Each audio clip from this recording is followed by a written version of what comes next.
Hey guys, so here we are with my second DIY CNC machine. I've been working on this for about a year now, and I've actually had it finished like about a month ago, but I just didn't have time to make a video. But here it is. So it's built out of 80/20 aluminum extrusion. So that's like the frame of it. You can see all the way around, and on the x-axis too. And then I custom milled some aluminum plates, and that's what hold the rest of it together. So basically it's the exact same construction as the last machine, except I used some higher quality components in it. For example, I'm using these linear guide rails instead of before. Here's the remnants of the old machine. I was just using just some square stock with those bearing blocks I made. But now we've got an upgrade with ground linear guide rails with linear bearings. So that makes it a lot smoother, a lot sturdier. It's definitely helped out a lot. The second improvement has been the these are fast pitch lead screws. So they have a lot more travel per turn. And they also are equipped with anti-backlash nuts. There it is right there. And same router as before, just a wood router Porter cable.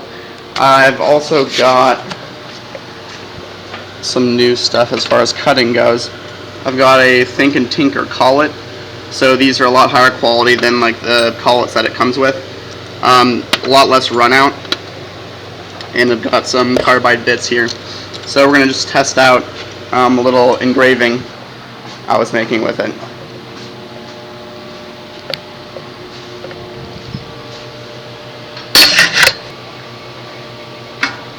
So I'm just putting the collar on now, and we'll get the bit out.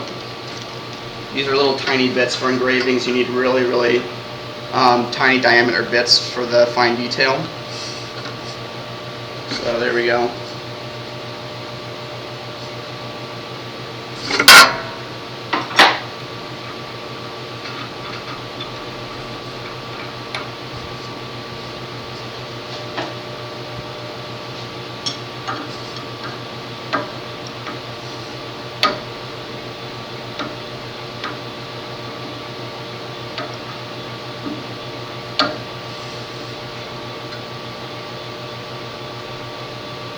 Make it nice and tight.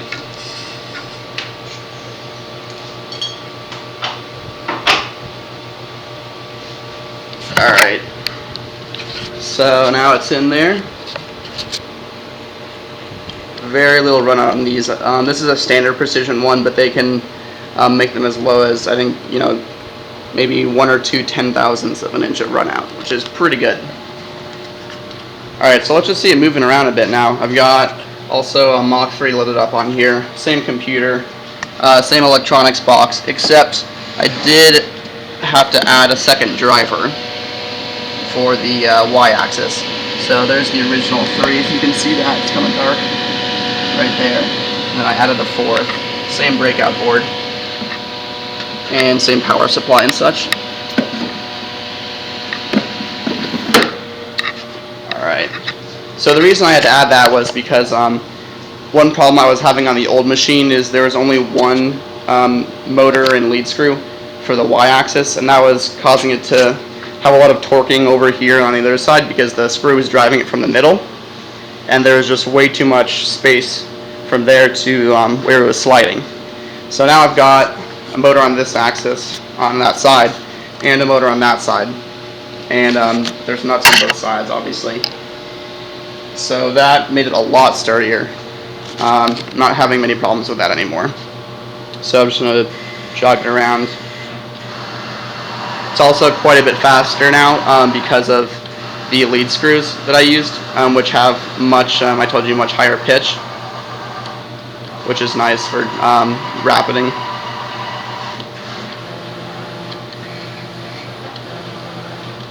Alright. So I'm going to load up a piece of wood and then we can see it engrave.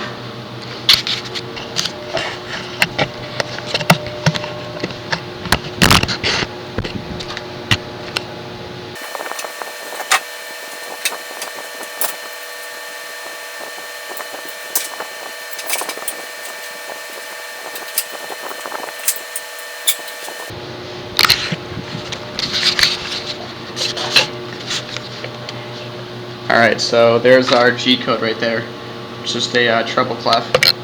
And I'm going to have to zero the machine now. So we do that by putting the end of the bit onto sort of the 0, 0, 0 position on the stock. So I'm going to say that's, just say it's right there, because this wood is a lot bigger than the piece I actually used. And then we'll zero the bit down to the surface very carefully. Okay. And then we'll zero it on the machine. There we go. Okay. Alright, let's get ready to go.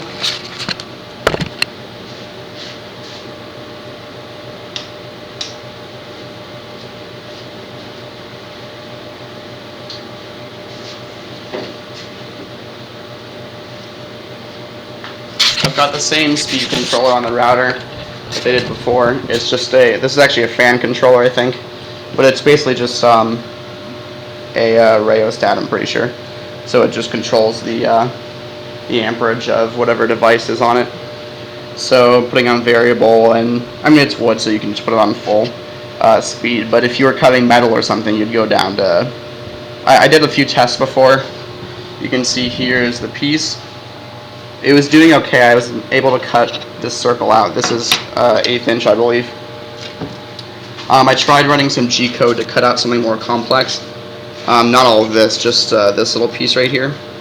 That was just running it around. But what was happening is it started binding a little bit, and the bit would get aluminum stuck to it. And I think that's probably mostly because of the quality of the bits. They're high-speed steel, so they're not the best quality. You can also get cutting fluid or carbide bits, and I haven't tested it yet, but I think that'll probably solve that problem of the aluminum binding to it. So, alright, here we go. That's on now. We're going to turn the router on.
Alright, there you go.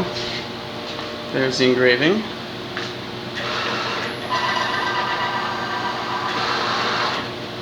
I'll unclamp it. It's a little rough on the inside. That's just, easily fixed by sanding.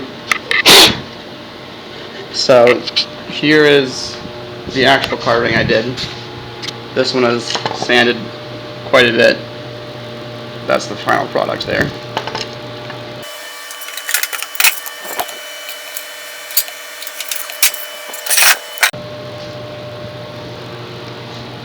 So I'll just briefly go over the rest of the machine. So we talked about the y-axis with the double motor layout, and the way I did that electronically is just by taking the drive cable from the x-axis, and I just use it to go to two different drivers, so they're getting the exact same signal. That way there wouldn't be any synchronization errors or anything like that. The x-axis is pretty much the same layout. I've got double linear bearings with the guide rails, same nut configuration with the screw. And then the z-axis, again, two sets of linear bearings. I didn't use supported ones for the z-axis just because it's such a short distance. I didn't think it was necessary. And then again, there's the nut and the screw, same thing. I got these couplers here online just because they were cheap, and I actually realized I probably didn't want this kind of coupler. They're the flexible type, so that when they turn, if there's any misalignment, they won't break anything or wear anything out. But the problem is that was fine for angular misalignment, which is like that. But actually, what I didn't realize is that they also stretch in linearly, like in this direction. You can see they're cut all the way around. So that actually caused some problems at first. I ended up replacing my original bearings in there. You can barely see it here. Oh, never mind. That's still can't see it. But I replaced the bearing with a lipped bearing, and that fixed the problem. But anyway, I would have probably gone with solid couplers next time. And that's pretty much it. Software, again, Mach 3, I changed it from last time I had EMC2. Mach 3 is a little easier to use, and it's got more features and such, so that was a nice upgrade. Alright, thanks for watching, and comment and subscribe and such, and thanks again.